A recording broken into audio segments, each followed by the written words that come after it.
All right, everybody, I'm gonna be showing you the air oil separator for any of the Jeep Wranglers or Jeep Gladiators, pretty much any vehicle that's got this 3.6 Pentastar engine. There's a lot of debate online about if these oil separators are important or if they do anything. So I'm gonna open up mine. This Jeep has about 10,000 miles on it. And I put this in pretty much right when I got the vehicle. And I've noticed that about every 1,000 miles, I'll have a couple of ounces in here.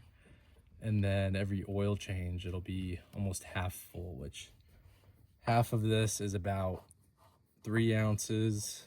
And I got the extension, so it can hold up to 6 ounces, but I dump it out way before it gets full.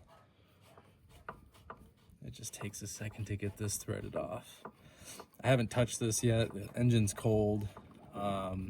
I've got a little over 1,000 miles on the oil right now.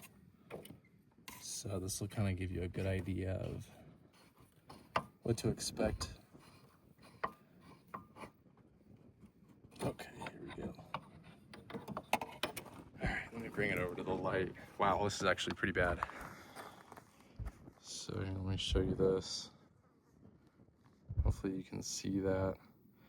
So again, this originally is a 3 ounce, that bottom section. I got another 3 ounce extension, which is that top piece. And it is just about full on that bottom section. So it's gonna be about 3 ounces. And again, this is only 1,000 miles. I change this every time I change the oil. I take this and I dump it out.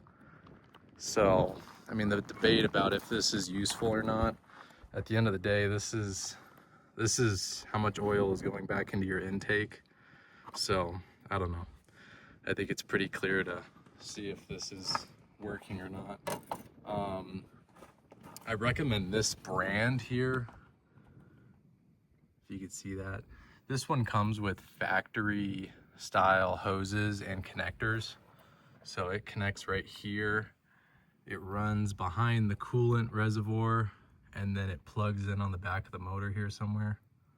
It was a super simple install. The hardest part is taking in and out this canister. So, but there you go. I mean, if you guys had any questions, or if you just do the maintenance on your vehicles and this is important to you, then I would definitely recommend installing one of these, because we all know that oil going into the intake is not very healthy for a motor. So let me know your guys' thoughts below, and if this helped you at all, make sure you drop a like on it. I'm making more videos about the Jeep Gladiators and Wranglers, so hopefully you guys follow along.